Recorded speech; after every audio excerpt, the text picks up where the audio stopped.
Milestone স্কুলের যে শোকাবহ এবং বেদনাবিন্দু ঘটনা আজও সারা দেশকে, সারা জাতিকে কাঁদায়। প্রত্যেকের হৃদয়ে কান্না, অশ্রু এখনো ঝরে পড়ছে।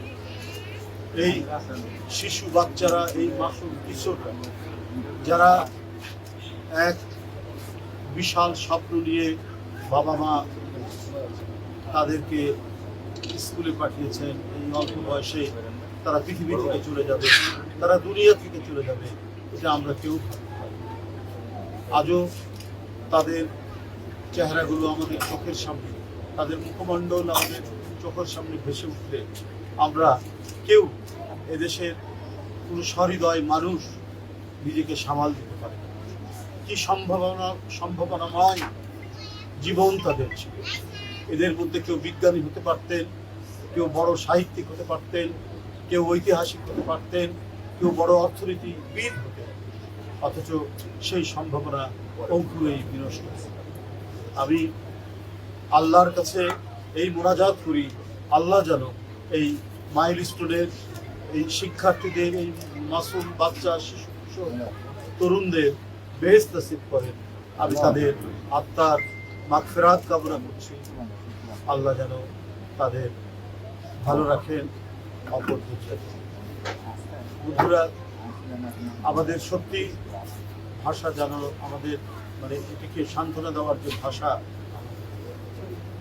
আপনারা জানেন যে ব্যক্তিটি এখানে বসে আছেন, তার সহধর্মী সেলিম মিয়া, তার সহধর্মিনী মাসুমা বেগম, তিনি ওখানে একটি ছোট চাকরি করতেন, বেশি বড় না, অথচ সবাই তাকে অত্যন্ত সম্মান করে শ্রদ্ধার সাথে খালা বলে ডাকতে, তাই না? সবাই খালা বলে ডাকতে। অর্থাৎ সে তার সেবা দিয়ে, সে তার আন্তরিকতা দিয়ে, সে তার মমত্ব দিয়ে সকল শিশু কিশোর শিক্ষার্থীদের খালায় পরিণত হয়েছে। এই মানব দরদী মহিলাটি সে তার দায়িত্ব পালন করতে গিয়ে, ওই বাচ্চাদের বাঁচাতে গিয়ে, ওই বাচ্চাদেরকে ছেড়ে না এসে মানবতার যে দৃষ্টান্ত দেখিয়েছে, আমি এটা বর্ণনা করারও উপযুক্ত কোনো শব্দ বা ভাষা পাচ্ছি। আল্লাহ যেন তাকে বেহেশত নসিব করেন এবং আমাদের প্রত্যেক মানুষ যেন এই মাসুমা বেগমের মতো নিজের জীবন উৎসর্গ করে মানুষকে বাঁচানো, বাচ্চাদের বাঁচানো, ছাত্রছাত্রীদের বাঁচানোর যে মহান দায়িত্ব পালন করেছে, আমরা যেন তার এই জীবন দেওয়ার মধ্যে দিয়ে, তার এই মহৎ মানবতাবাদী কাজের মধ্যে দিয়ে আমরা যেন শিক্ষা গ্রহণ করি।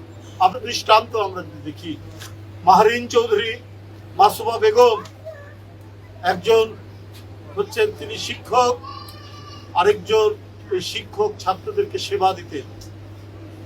তা কিন্তু তাদের দুজনেরই জীবন দেওয়া, তাদের দুজনেরই যে মহৎ কাজের মধ্যে দিয়ে জীবন উৎসর্গ করা, এত বড় কাজ পৃথিবীতে আর হতে পারে না। মাহরিন চৌধুরী এবং মাসুমা বেগমরা যে দৃষ্টান্ত রেখে গেছে, আমরা সবাই যেন সেই পথ অনুসরণ করতে পারি। তাহলে এই সমাজে হিংসা থাকবে না, বিদ্বেষ থাকবে না, কোনো দেশ থাকবে না, কোনো ধরনের পরশ্রীকাতরতা থাকবে না। আমরা প্রত্যেকেই একে অন্যের দুঃখে দুঃখী হব, একে অন্যের সুখে সুখী হব। এটাই হবে আমাদের জীবনের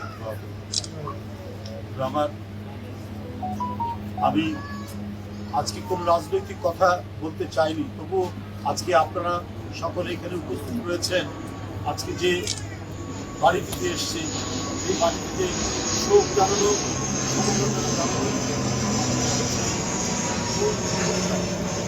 আমরা আমাদের দলের পক্ষ থেকে, বাংলাদেশ জাতীয়তাবাদী দলের পক্ষ থেকে, আমরা বিএনপি পরিবারের পক্ষ থেকে এবং আমাদের প্রিয় নেতা যিনি আমাদেরকে পাঠিয়েছেন, আমাদের বিএনপির ভারপ্রাপ্ত চেয়ারম্যানের পক্ষ থেকে, এবং যিনি হলেন আমাদের গণতন্ত্র পুনরুদ্ধার, আমাদের সংগ্রাম, আমাদের বিপ্লবের মূল যিনি প্রেরণা, আমাদের দেশনেত্রী বেগম খালেদা জিয়ার পক্ষ থেকে আমরা এই পরিবারকে সমবেদনা জানাচ্ছি, গভীর সহানুভূতি জানাচ্ছি।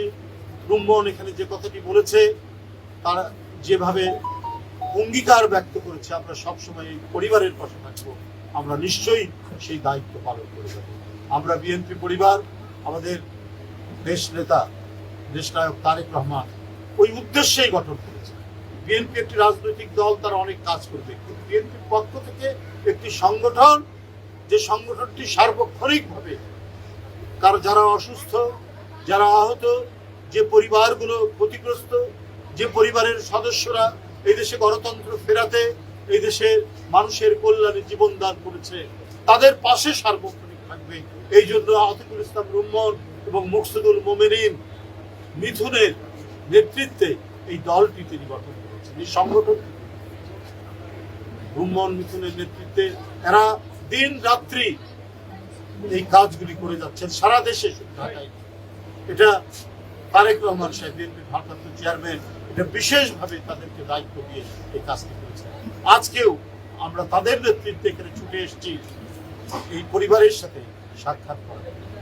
পাশাপাশি আমি অন্তর্বর্তীকালীন সরকারের প্রধান ডক্টর মোহাম্মদ ইউনূস সাহেবকে আমি ধন্যবাদ জানাই। জনগণের দাবি, মানুষের আকাঙ্ক্ষা, সেই আকাঙ্ক্ষাকে তিনি ধারণ করে তিনি রমজানের পূর্বেই নির্বাচন ঘোষণা করেছেন। আমি মনে করি তিনি শুধু রাজনৈতিক দল নয়, জন আকাঙ্ক্ষার প্রতি শ্রদ্ধা জানিয়ে তিনি এই ঘোষণাটা দিয়েছেন।